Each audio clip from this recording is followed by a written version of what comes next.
Welcome to 4TG. 1 year ago, 4TG began with a single belief that girls and women deserve to be seen, they deserve to be heard, and they deserve to be properly supported and respected in sport. It was a stat that absolutely threw me that at the age of 14 to 15, girls are dropping out of sport at twice the rate of boys. Now, we can look at that from a participation issue, but the biggest issue from that stat is what girls are missing that sport gives them, that they will carry on through to the rest of their lives. They are missing the opportunity to develop teamwork. They are missing the opportunity to develop leadership, resilience, confidence, learning how to win with grace, learning how to lose with grace. All these foundational skills and attributes that you can practice in this little ecosystem of sport, which is so transferable into every single day life. So if half of our female population is dropping out of sport at such an early age, we're missing out on the future CEOs. We're missing out on the future politicians, the future leaders, the future mothers of our next generation. All in all, we're missing out on a future generation of empowered women because we are not doing enough to support girls and women in sport. We're not building the environments for them. We are not building the structures for them, the planning for them. And as a result, we are losing far too many. So 4TG was built around the fact that we should not just be celebrating women when they are winning gold medals at the Olympics, nor should we be celebrating them just when the stadiums are full and just when we have marquee events. We should be celebrating girls and women in sport every single day, whether that's on the training track, whether that is in the change room, or whether that is even in their own minds. Welcome everyone to a very special episode of 4TG. I'm your host, Kylie Lynch, and this is a special episode because today is our first birthday. 52 weeks ago, we started with a solo episode. Now, I've said this before, but I was very close to not publishing that solo episode because I was extremely open and vulnerable about my experiences in sport and having gone through my ACL recovery and having gone through, to be honest, quite poor mental health around the pressure that I was putting on myself through sport. I was also quite open and vulnerable about my goals and my aspirations and what I wanted to achieve with sport and through sport. And I'm so glad that I posted that first episode because the conversations that has unlocked since, including people who are in my own orbit who came to me and told me their beliefs and told me their struggles and entrusted me with them, it has just opened up deeper relationships and deeper connections with people close to me and a lot of strangers too who I never would have met if it was not through 4TG. We've been fortunate to have over 52 conversations with some of the best athletes, the best coaches and industry leaders and experts in this space. When I started 4TG, I wanted to create a space through 4TG where we didn't just talk about the highlight reels of winning gold for female athletes, because let's be honest, a lot of us are not going to win gold at the Olympics, but that doesn't make us any less of an athlete than an elite athlete. You do not have to be elite to be deemed an athlete. We're here to support the everyday athletes, the weekend warriors, the mums who have come back after having a few kids and want to get back into sport for all of the benefits it brings. For the girl who just wants a place to express herself and to feel seen and to use her physical attributes and trust her body. A place where a middle-aged woman who might have a lot of stresses going on in her professional career can come for an escape and just kick the footy or throw the netball or whatever sport it may be and just use it as a little bit of a reprieve. Because those everyday athletes and the elite athletes still go through a lot of the same problems. They're just probably at different levels. They still experience challenges with their own mindset. They still experience unnecessary pressure and how to deal with that. They still get injured. They still struggle with their identity when their sport is taken away from them. And the problem is that while things are getting a lot better for professional athletes, in many cases, they are getting worse for everyday athletes because the systems that are put in place are not designed to keep more women in sport.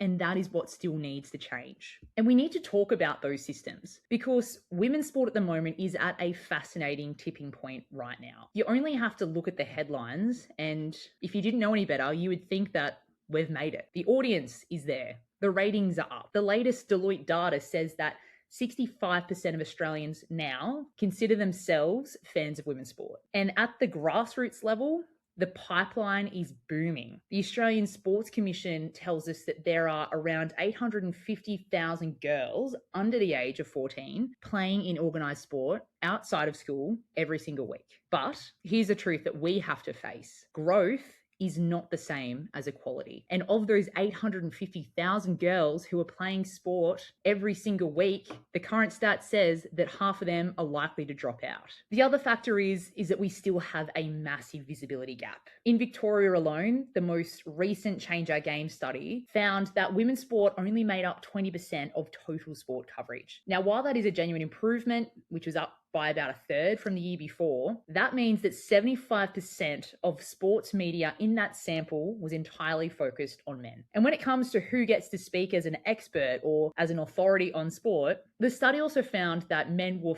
15 times more likely to comment on women's sport than women were to comment on men's sport. So the stakes are so high because hundreds of thousands of girls are already coming into organised sport. So the question that I'm considering for 4TG's second year isn't just how do we get more girls playing sport? It's more going to be geared around, do our current systems give them enough reason? Do they give them enough safety? Do they give them enough support and resources to stay? That is what 4TG is all about. It's not just a podcast. It is a movement to keep girls in the game for as long as possible, for all the benefits and additional benefits that sport brings beyond the physical. And over the past 52 episodes, our guests have taught me exactly what it's going to take to do that. And it's going to be a big job, but we need people to start stepping up.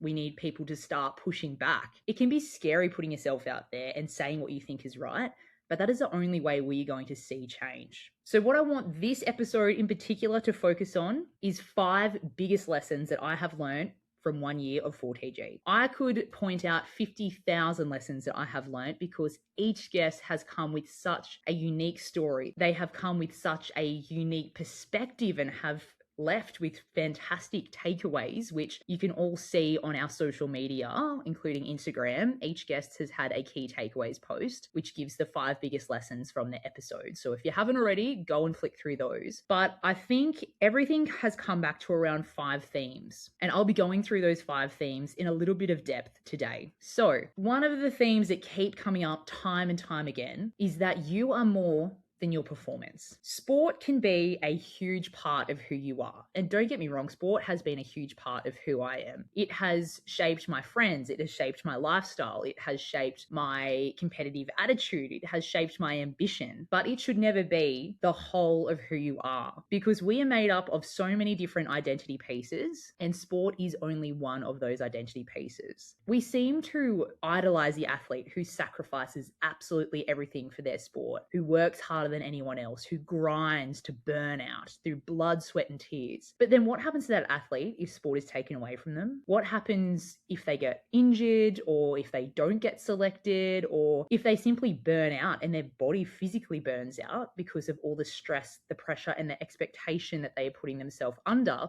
because they think that that one part of them makes up their whole identity? Unfortunately, sport is quite cruel, and it's often unfair, and it's uncertain. For all of its fantastic attributes, it also has a lot of challenges, which you all know. The reality is, as an athlete, you're likely to get injured. You're likely to miss out on selection. You're likely to be a part of a team who may not value you, or be under a coach who does not value you. These are things that unfortunately happen every single day. So there are a lot of uncontrollables when it comes to sport. And that's what makes it exciting, but that's what makes it also extremely disappointing. So if your whole identity is tied up on you as an athlete and your performance, a bad game no longer starts to feel like just a loss. It feels like a failure of who you are as a person. Over the past year, we have had conversations with some of the very best athletes from a multitude of sports. And we've heard a lot of them that they had to go through this process of realizing that they are more than their sport. Their self-worth is not tied on how they performed on the weekend or in their competition. And we've heard how they've had to rebuild themselves from the ground up. Now, I think one of the best and most powerful episodes was the episode with Nikki Ayres, who was trying to make it to the top in rugby and suffered a disastrous injury when she was tackled, who broke her leg and severed arteries within the leg and was almost having to get her leg amputated. She went through 16 surgeries, then became a Paralympian and won Australia's first gold medal in the rowing. What an incredible story that was. And if you have not listened to that story, I would highly recommend it because, God, when you hear what she went through and the attitude that she kept throughout that whole story, it is absolutely incredible. The human being is an incredible thing, and I think Nikki Ayres is the epitome of resilience. So I would highly recommend you go back and listen to that one. Another fantastic one on this was with Georgia Nanscorn, who is the Essendon AFLW superstar, but was formerly an Australian hockey player, who went through, to be completely honest, a really rough time. And it sounded like the people around her were pretty toxic and it was a toxic environment to be part of. But she taught us that stepping away from hockey and stepping away from sport to find her joy again and to find herself is sometimes the bravest decision that an athlete can make. And although this sounds absolutely scary, and it sounds scary if you've tied your whole identity on you being an athlete, because what are you without your sport? She says that a change direction, it doesn't erase your potential. And it doesn't undermine everything you've achieved up until this point. And it certainly doesn't determine how people will perceive you in the future. Often we get so caught up in our own self-limiting beliefs that we think that people will not respect us as much if we're still not performing to the very highest of our potentials. That people will not give us the time of day if we're not performing at the top level in whatever sport we're in. But the reality is that is just a lie that we've been telling ourselves. I don't think I've ever walked down the street and if someone isn't an elite athlete that I will not acknowledge them and I will not speak to them and hear their story. So the lesson here is to completely separate your identity to your performance and you being an athlete, and completely separate the notion that people will only respect you if you are at the top of your sport, and be brave enough to make a decision to step away from sport if it is consuming you and try something new. I mean, look at Georgia Nanscorn and look at Nikki Ayres. They only thought their first sport was all that they would have and all that they were going for, and they've become elite at another sport. And Georgia became elite at that sport because she found herself again. She found joy in sport. At the end of the day, we play sport for fun. It should be fun. It does not matter how high you go up the ladder. If you are not enjoying playing sport, then you really need to think with yourself, why are you doing it? Because sport is just a game. The stakes can be higher in some levels, especially if you're getting paid, but it is still just a game and it will come to an end. Your athletic career will at some stage come to an end. So who are you outside of your sport? What are your values? What do you stand for? What do people love about you that has nothing to do with your sport? You need to focus on them. And I truly believe that the more you focus on that and you detach from this identity of being an athlete, you'll start to enjoy sport again and you'll probably start to perform a hell of a lot better than you are now when you're completely obsessed by it. And I'm speaking from experience here. So I know what it's like to be completely obsessed with the idea of seeing yourself only as an athlete. Now, the second lesson that has come up time and time again with just about every single athlete, as well as industry expert and coach, is that our mindset is our most powerful weapon. Confidence is not something that you were born with. It is not something that you wait for at a certain age and you are granted a ticket that says, here you are, you're now a confident person, go and do whatever you wish. Confidence is a skill. It is like any other skill that the more that you practice it, the stronger you will be at it. Within 4TG and getting to go to schools and getting to go to clubs and speak to a lot of young female athletes, the number one thing I hear from these athletes and from their parents is, I just wish they had more confidence, as if like they were born without it and they're never going to have it. But I tell them that we treat confidence like it's a personality trait. Just like someone is, naturally funny, someone is naturally confident. You either have it or you don't, but that's not true. It is just a skill. And some of the most elite athletes that we've had over the past year, people like Olympic gold medalist Josie Baff and Indra Brown, who was only 16 years old, they were very open that they didn't rely on feeling confident every day. They had many instances where they didn't feel as confident going into competitions, but what they relied on was their mental training. And I say this time and time again, 90% of our performance is mental. So why do we give so little time and resources towards our mental training? We do extra reps in the gym, we do extra skills on the field, but how often do we get time put aside and resources dedicated to training our mental focus. The best example is you cannot tell me that an AFL player who gets paid a lot of money to kick a ball straight, who practices every single day, cannot kick a set shot right in front,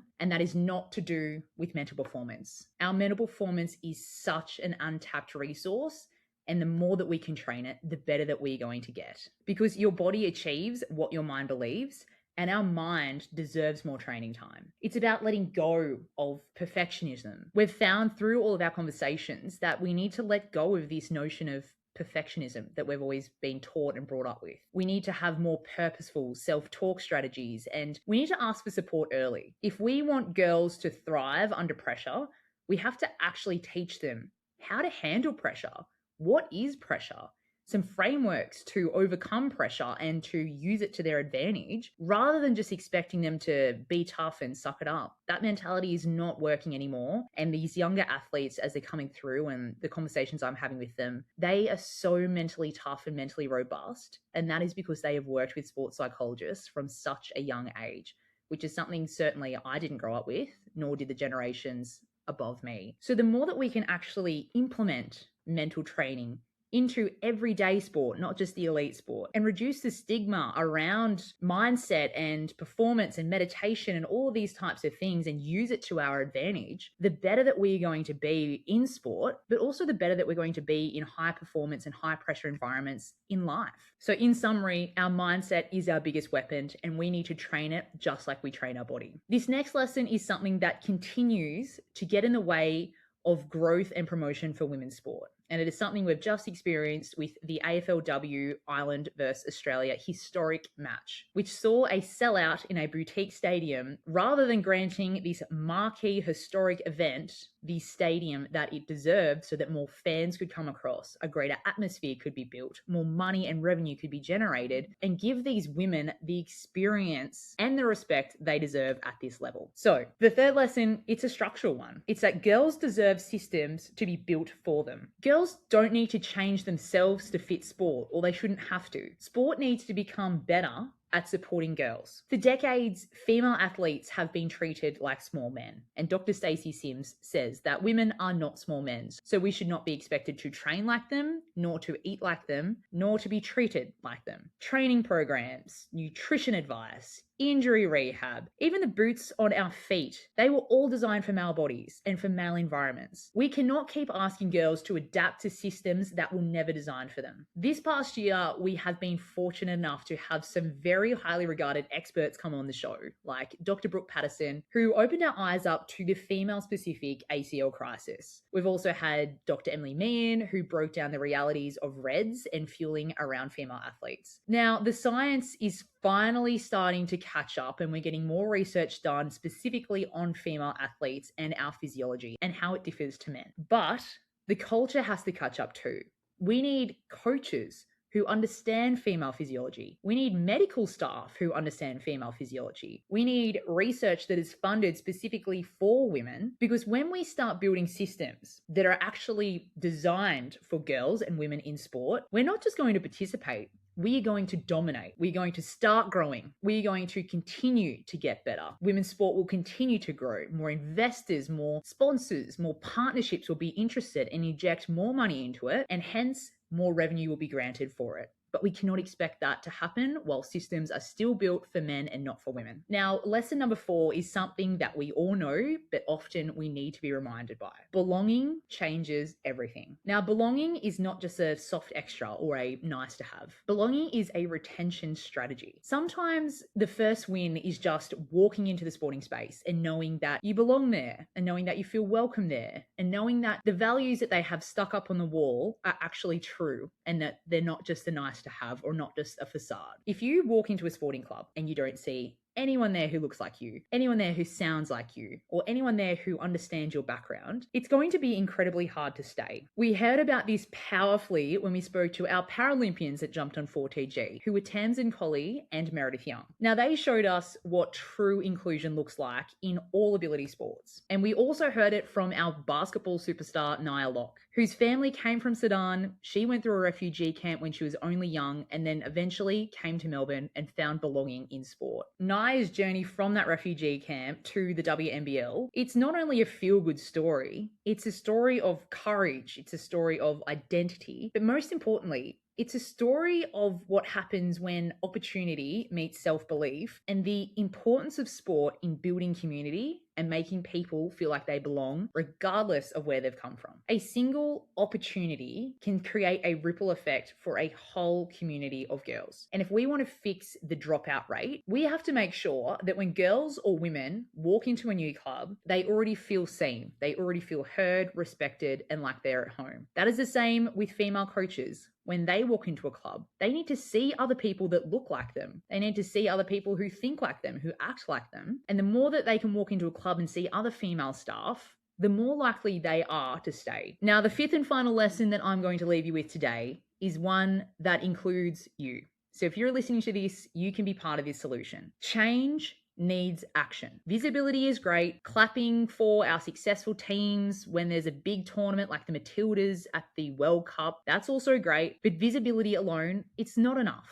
And it's not going to be enough to move the needle. Progress is going to require people to speak up, people to invest their money, people to create pathways and to build better environments for this generation of female athletes and for the next. The future of women's sports are going to be shaped by people who decide to leave the game better than they found it. Now, Beck Miller is the perfect example of this. Someone who got into the AFLW system later on in life, but has continued to show up to lay the foundations to clear the path for the future generation to come through. However, Beck also reminded us that progress is not inevitable, and we often can take it for granted. She reminded us that progress happens when people invest in the whole ecosystem and also preserve the stories of those who came before us. Now, you don't need to be a politician or a sports journalist or a CEO of a club to stand up and to make a difference. Every single person has the ability to make a difference because guess what? If you've got social media, you have a platform. So it's going to require every single one of you. Start standing up for women's sport. Start speaking out about it. If you hear a drive-by comment that's degrading women and women in sport,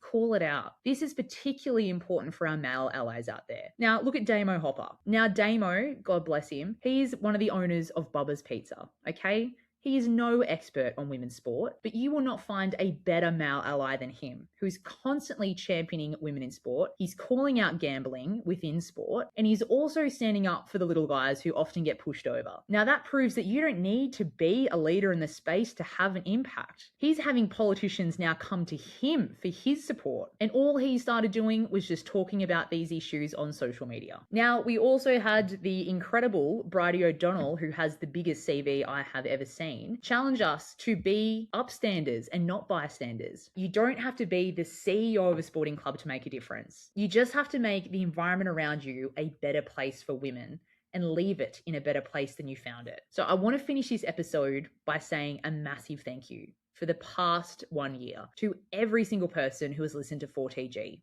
Thank you to every single person who has followed us on socials, who has followed us on Spotify, who has subscribed to us on YouTube, who has liked a post, who has shared it, who has talked about it in a conversation and, passed it on to your friends. Thank you. To every single one of you who has put 4TG on in the car or on the way to work, wherever it may be, thank you for making space for these conversations. I could not have kept this going if it wasn't for you, and you have given me more motivation than ever to keep this going. And I'll be honest, it has been hard because it is one of the biggest time, money, and energy commitments that there possibly is. And I now understand why so many podcasts fail. But hearing these incredible stories from athletes and from industry experts and coaches, it makes you realize that these stories, they need to continue having a platform to be told. Also, things need to be called out. And I want 4TG to continue being that space. I want it to be a safe space where, your athletes like Janelle Cuthbertson could come on and could feel safe and supported enough to share her issues around her mental health, or have guests come on and talk about their issues around their injuries and their body image, and at times where they felt like they were a failure.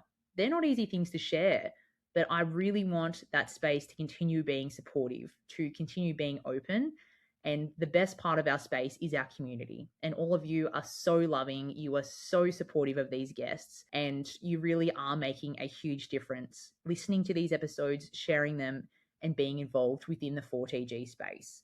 You're also making the path a lot easier for the girls coming up behind you. So thank you so much. Another thank you must go to the parents, to the coaches, to the volunteers, and to the clubs who are constantly doing unglamorous work within keeping girls in sport. Honestly, we do see you and we do appreciate you, and you are the reason why we can keep so many girls in sport. So please continue what you're doing. I would love to know what has stuck with you most in this 1 year of 4TG. Please send us a DM, leave us a comment, drop us a voice note, whatever method works, but I really want to hear what is working for you and what you want more of in the next year. People always ask me which episode has been your favorite to record, and I can't pick one because they are all so different. They all have so much weight behind them and deliver so much value to the audience that I think every story has been so unique and so powerful in its own right. So I can't pick one episode that has been my favorite, because like your kids, you can't pick favorites, and I definitely don't have one. But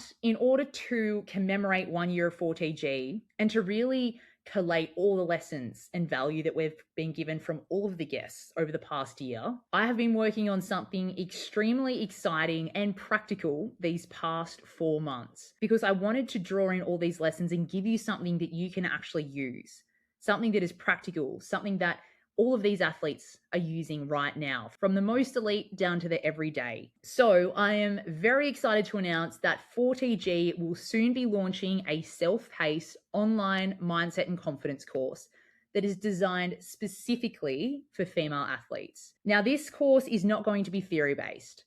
It is through lived experience, through mine, through all of the guests, through some of the mindset experts I've worked with and sports psychologists. This is about giving you the tools to handle pressure, to get to the root cause of your confidence issues, to overcome setbacks, to deal with perfectionistic traits, and to build a genuine self-belief that will not only show up on the field, but will show up in every single area of your life.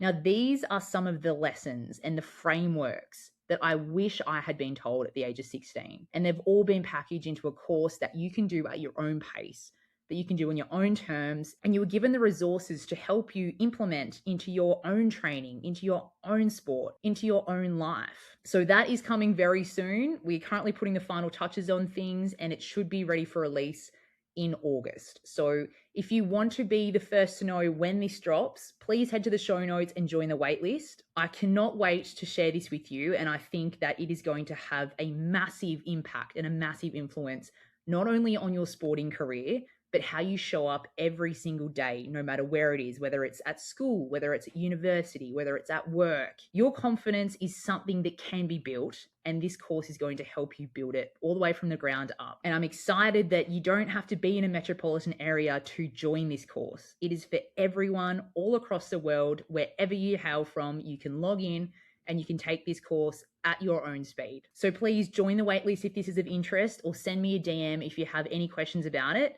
But it will be dropping soon. So please keep your eyes peeled for this. Another thing that I want to say is that for any brands or businesses or organizations who are listening, or if you know of any, we know the value of women's sport, okay? The research is in, and a recent 2023 Victorian study, it found that early corporate sponsors for elite women's sports were benefiting more than $650 million in customer value each year, all right? So for every dollar invested in visibility, sponsors generate an average of $7.29 in customer value. That is absolutely huge, but there is still such a massive sponsorship gap. So if you're a brand or an organization who genuinely believes in the power of sport for girls and women, and you want to be aligned with a brand and a mission that is actually causing impact within the space, we're looking for some value aligned partners to help us expand this mission. Whether that's sponsoring the podcast, whether that is collaborating on content and collaborating on events, or helping us bring this mindset education to schools and clubs across the country. We want to work with the people who actually care about the ecosystem and don't just want to tick the box and slap their logo on things. We have big expansion ideas for 4TG moving forward, but in order to do that, we need partnerships. We need you. And I strongly believe that there is nothing more important than investing in this, because girls who play sport become women who lead, and women who lead become women who change the world. So start showing up now and showing your support. Reach out to me if this is something you're involved in, where you're starting to go around to schools and clubs across Australia to tell them about the importance of staying in sport. We have this confidence and mindset course that is about to drop that you can also be a part of. And we have many other exciting things coming up in the pipeline that you can be a part of and you can help drive. And for anyone else who wants to be involved in 4TG, whether you want to help with socials, whether you want to help with the production of the podcast, whether you want to be involved in some way, shape, or form, reach out to me. I'm more than happy to hear how you would like to be involved and how you would like to give back to women's sport. You can either find me on Instagram or send me an email at kylie@4tg.com.au. All of this is in the show notes, so have a check down below. So happy birthday to 4TG. Year 1 was all about making room for the conversations that young women in sport deserve to hear, but year 2 is about expanding our impact and trying to reduce the stat that girls are dropping out of sport at twice the age of boys by 14 or 15. Help us be part of this mission and help us leave sport better than we found it. Please, if you have not done so already, go and follow us on Instagram, go and follow us on TikTok, and please go and subscribe to us on YouTube and on Spotify. These are the methods that it takes to build a podcast. And it only takes you 30 seconds, but it makes such a big difference to us. So please do that. Please share episodes with your friends. Please share stories on social media. And if you're just an individual who loves what we're doing and who wants to support us, you can go and do so at buymeacoffee.com. The link is in the show notes, but your support genuinely helps us keep the lights on and keep making episodes, because they cost a lot of money each. Roughly around $500 per episode. So all of your support makes such a big difference and helps us to continue having these conversations. I appreciate you all so much. Thank you so much for the past year. We are just getting started and I cannot wait to see what we achieve together in the future. This one was for the girls.